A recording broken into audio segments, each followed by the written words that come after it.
أعوذ بالله من الشيطان الرجيم. بسم الله الرحمن الرحيم. ألم تر إلى الملأ من بني إسرائيل من بعد موسى إذ قالوا لنبي له ابعث لنا ملكا نقاتل في سبيل الله قال هل عسيتم إن كتب عليكم القتال ألا تقاتلوا قالوا وما لنا ألا نقاتل في سبيل الله وقد أخرجنا من ديارنا وأبنائنا فلما كتب عليهم القتال تولوا إلا قليلا منهم والله عليم بالظالمين। তুমি কি মূসার পরে ইসরায়েল বংশীয় প্রধানগণের প্রতি লক্ষ্য করনি?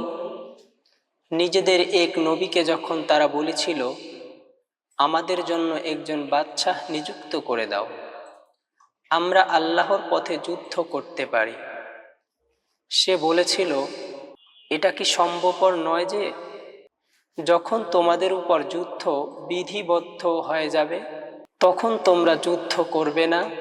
তারা বলেছিল, আমরা যুদ্ধ করব না, এটা কি রূপে সম্ভব? অথচ নিজেদের আবাস হতেও সন্তান সম্পত্তি হতে আমরা বহিষ্কৃত হয়েছি।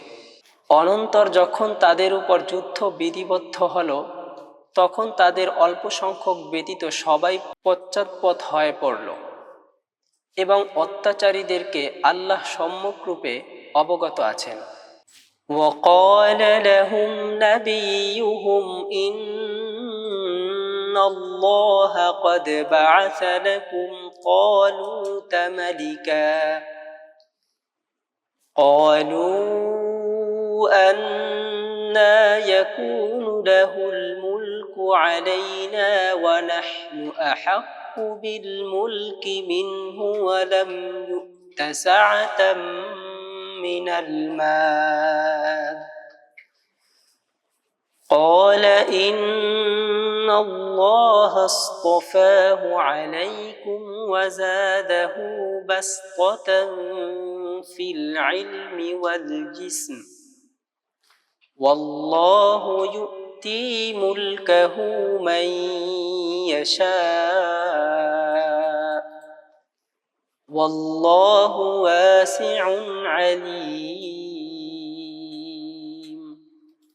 এবং তাদের নবী তাদেরকে বলেছিল, নিশ্চয়ই আল্লাহ তালুতকে তোমাদের জন্য বাদশাহ রূপে নির্বাচিত করেছেন। তারা বলল, আমাদের উপর তালুতের রাজত্ব কি রূপে হতে পারে? রাজত্বে তার অপেক্ষা আমাদেরই সত্ত্ব অধিক, পক্ষান্তরে যথেষ্ট আর্থিক সচ্ছলতাও তার নেই। তিনি বললেন, নিশ্চয়ই আল্লাহ তোমাদের জন্য তাকেই মনোনীত করেছেন এবং জ্ঞান ও দৈহিক শক্তিতে তিনি তাকে প্রচুর পরিমাণে বর্ধিত করে দিয়েছেন। আল্লাহ তার রাজত্ব যাকে ইচ্ছা প্রদান করেন এবং আল্লাহ হচ্ছেন দানশীল সর্বজ্ঞাতা। وقال لهم نبيهم إن آية ملكه أن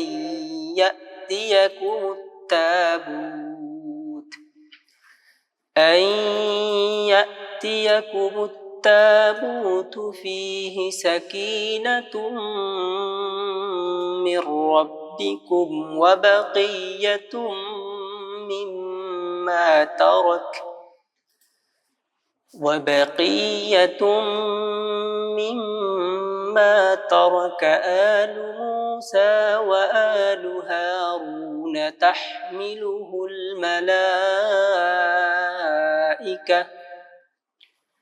إن في ذلك لآية لكم إن كنتم মুমিনিন।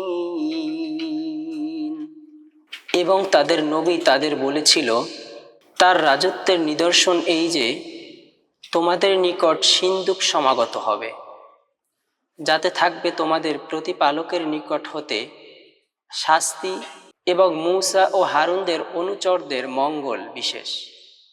ফেরেশতাগণ ওটা বহন করে আনবে। তোমরা যদি বিশ্বাস স্থাপনকারী হও তবে ওর মধ্যে নিশ্চয়ই তোমাদের জন্য নিদর্শন রয়েছে। فَلَمَّا فَصَلَ طَالُوتُ بِالْجُنُودِ قَالَ إِنَّ اللَّهَ مُبْتَلِيكُم بِنَهَرٍ فَمَن شَرِبَ مِنْهُ فَلَيْسَ مِنِّي وَمَن لَّمْ يَطْعَمْهُ فَإِنَّهُ مِنِّي إِلَّا مَنِ اغْتَرَفَ غُرْفَةً بِيَدِهِ فَشَرِبُوا مِنْهُ إِلَّا قَلِيلًا مِّنْهُمْ فَلَمَّا جَاوَزَهُ هُوَ وَالَّذِينَ آمَنُوا مَعَهُ قَالُوا لَا طَاقَةَ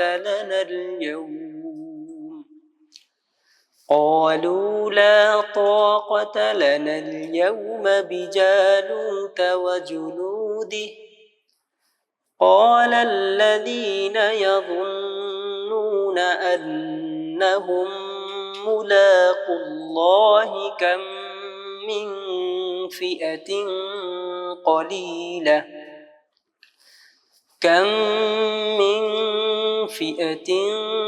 قَلِيلَةٍ غَلَبَتْ فِئَةً كَثِيرَةً بِإِذْنِ اللَّهِ وَاللَّهُ مَعَ الصَّابِرِينَ। অনন্তর যখন তালুত সৈন্যদল সহ বহির্গত হয়েছিল তখন সে বলেছিল, নিশ্চয়ই আল্লাহ একটি নদী দ্বারা তোমাদেরকে পরীক্ষা করবেন, অতঃপর ওটা হতে যে পান করবে সে কিন্তু আমার কেউ নয়, এবং যে স্বীয় হস্ত দ্বারা আজলাপূর্ণ করে নেবে তদ্ব্যতীত সে তা অসাধন করবে না, সে নিশ্চয়ই আমার।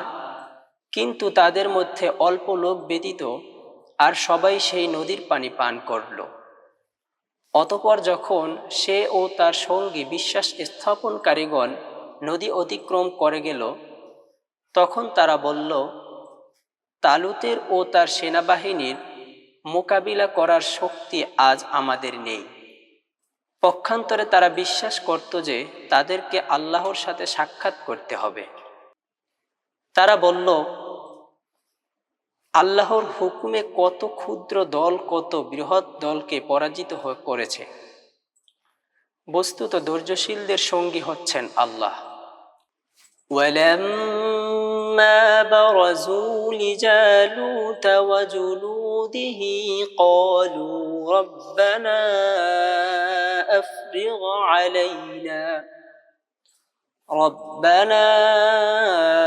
أَفْرِغْ عَلَيْنَا صَبْرًا وَثَبِّتْ أَقْدَامَنَا وَانصُرْنَا عَلَى الْقَوْمِ الْكَافِرِينَ।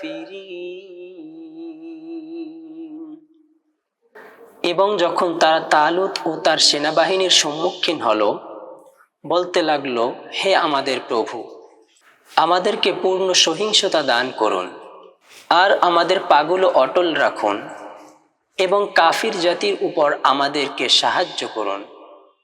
فَهَزَمُوهُم بِإِذْنِ اللَّهِ وَقَتَلَ دَاوُودُ جَالُوتَ وَآتَاهُ اللَّهُ আতাহুল মুলকা ওয়াল হিকমাতা ওয়া আল্লামাহু মিম্মা ইয়াশা ولولا دفع الله الناس بعضهم ببعض لفسدت الأرض ولكن